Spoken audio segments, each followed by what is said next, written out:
ආයිබෝන යාළුවනේ ඔයගොල්ලෝ මේක තුලා ඉන්නේ සෙල් පවර් YouTube channel එකත් එක්ක. ඉතින් අද මම ගෙනල්ලා තින්නේ PC build එකක්. මම මේ දවස් ටිකේම ගෙනා PC build. ඔයගොල්ලෝ වෙනුයි. ඉතින් එක වීඩියෝ එකක් මම ඊයේ අප්ලෝඩ් කරා රුපියල් 20000ට වලින් ගන්න පුළුවන් බජට් ෆෝන්ස් තුනක්. ඒකේ link එක පල්ලා description එකේ තියෙනවා. එතනින් ගිහලා ඔයගොල්ලෝ බලා ගන්න පුළුවන් මේ වීඩියෝ එක. එහෙනම් අපි වීඩියෝ එකට යමු. අද කරන්නේ බජට් ගේමින් PC build එකක්. මේක brand new parts දාලා තමයි අද අපි PC build එක කරන්නේ. හැබැයි VG එක second hand. අපි බලමු අපේ parts මොනවද කියලා. වීඩියෝ ගන්න කලින් පල්ලෙහා තියෙන රතු පාට subscribe button එකක් ඒක click කරන්න. ඊට අපිට bell icon එක තියෙනවා. ඒක click කරන්න.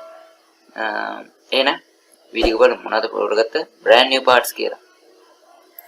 ඉතින් අද මම අපේ වැඩේට තෝරගත්තේ nanotech computer solution Dehiwala shop එක. shop මේ ඔයගලන් PC build එකක් හදනවා නම් brand new parts වලින් අනිවාර්යෙන් nanotech එක මම recommend කරනවා. ඔයගලන්ට එතනින් අඩු මුදලට ඒ කියන්නේ වෙන කම්පියුටර් ෂොප් වලට වඩා අඩුවෙන් ගාන අඩුවෙන් ඔයගලන්ට පුළුවන් ගේමින් කම්පියුටර්ස් හදාගන්න. ඉතින් මාව ස්පොන්සර් කරලා නෙමෙයි කිව්වේ ඔයගලන්ට දෙයක් දෙන්න නිසා ඕන නිසා ඔයගලන්ට තේරුම් කරන්න ඕන නිසා හොඳ ෂොප් එක මොකද්ද කියලා මම ඔයගලන්ට කියන්න ඕන නිසා මම මේ ෂොප් එක තෝරගත්තේ. ඉතින් බලමු අපි තෝරගත්ත පාර්ට්ස් මොනවාද කියලා. මුලින්ම අපි ප්‍රොසෙසර් එක තෝරගන්න ඕනේ. පොඩක් ඉන්න ඉන්ටර්නෙට් එක පොඩි වුණා. හරි ප්‍රොසෙසර් දාවා. ප්‍රොසෙසර් එක මම තෝරගත්තේ මෙතනින් අපිට මෙන්න මේ ඉරෙන් ඔබට පේනවා මම මෙහෙම ටච් කරද්දි මේ බාර් එක මේකේ අපිට ඕන ගණන් වනුව ඔයගලන්ට ඕන ප්‍රයිස් එක ගන්න.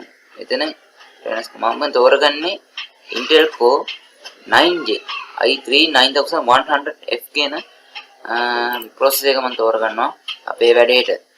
ඉතින් මේක මම මෙතනින් අපේ ඇඩ් කරගන්න තැනකෝ මෙන්න මෙතනින් ඇඩ් කරගන්නවා අපේ වැඩේට.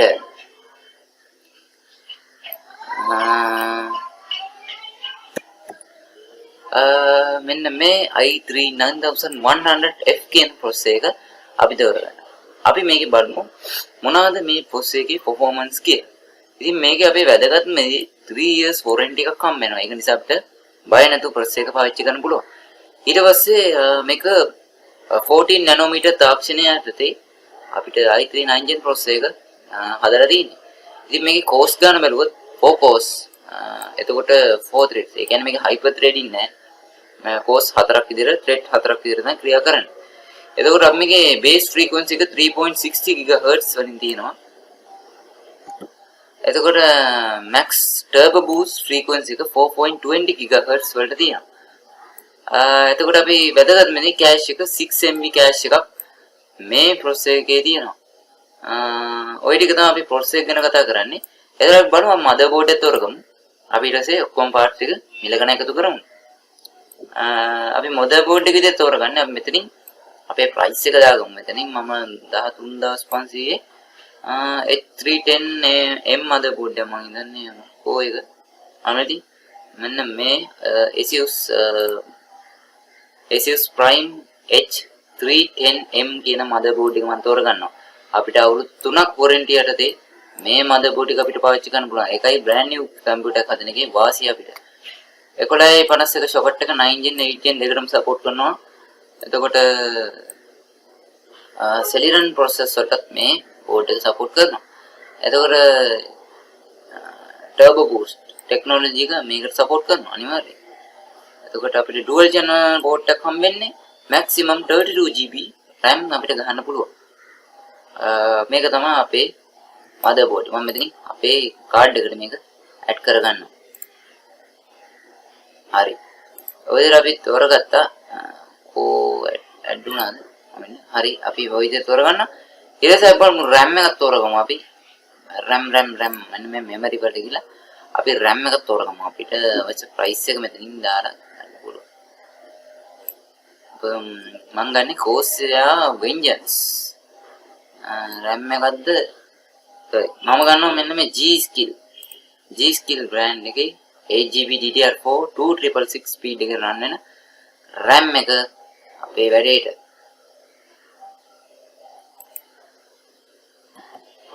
හරි අපි මේක දැන් මම මෙතනින් ඇඩ් කරනවා. මේ විදිහට හරි අපේ කාඩ් එකට ඒක ඇඩ් වුණා. අපි බලමු දැන් power supply එකක් තෝරගන්න. ඊළඟට අපි කේසින් එකක් බලමු.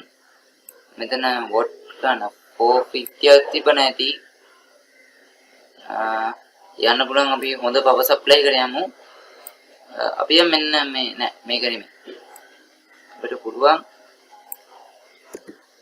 හරි මේ විදිහට අපි මම මෙතනින් ඇඩ් කරගන්නවා අපේ power supply. මේක අපි කතා කරමු මේක ගැන.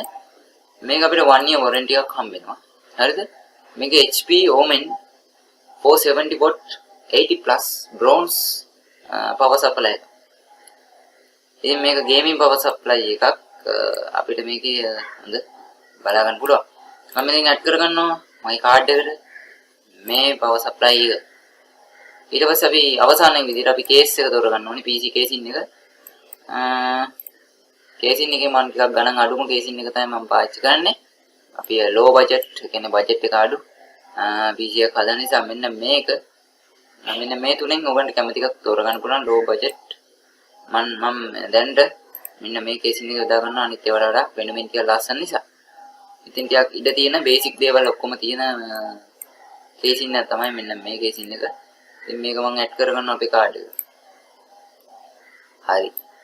ඔක්කොටම රුපියල් 50000ක් වගේ මුදලක් යනවා ග්‍රැෆික් කාඩ් එක නැතුව මේ PC එක බිල්ඩ් කරගන්න. ඉතින් බලමු අපි ග්‍රැෆික් කාඩ් එක දැම්මම පස්සේ ගාණ කීයද කියලා. ඉතින් මෙන්න මේ ග්‍රැෆික් කාඩ් එක මම තෝරගන්නවා RX 470 4GB VGA එකක්. මේක රුපියල් 12500කට බයි කොරියා shop එකකින් ඕගන්න ගන්න පුළුවන්. මම බයි කොරියා එකේ shop එකේ link එක පල්ලෙහා description එකේ දාලා තියන්නම්. එතනින් ගිහලා ඔයගොල්ලෝ බලන්න පුළුවන් graphic card ගැන. එතකොට මෙතන 3 month warranty එකක් හම්බ වෙනවා අපිට. ඒ වගේම මේකේ ගහන්න පුළුවන් හොඳ games ටිකක්.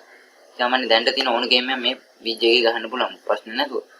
මම කියන්නේ ඔයගොල්ලන්ට මේ VGA එක ගන්න හොඳ VGA එකක්. ඔයාලට හැම game එකක් වගේම ගහන්න පුළුවන්. මේ VGA එක. ඉතින් මේක ගොඩක් perform කරන හොඳ VGA එකක්. RX 470 VGA එක. එතකොට ඉතින් අපි මේ බිල්ඩ් කරගන්න ඕන අවශ්‍ය හැම පාර්ට්ස් එකක්ම හදාගෙන ගානන් හදලා ඉවරයි. ගාන ඔක්කොම යන්නේ 62500ක්. රුපියල් 50000ට 12500ක එකතු කරන්න. කෙලින්ම 62500ක් වගේ මුදලක් යනවා. ඔයගොල්ලන්ට මේ PC එක බිල්ඩ් කරගන්න. Nanotech එකකින් brand new parts අරන් ඔයගොල්ලන්ට හදාගන්න පුළුවන්.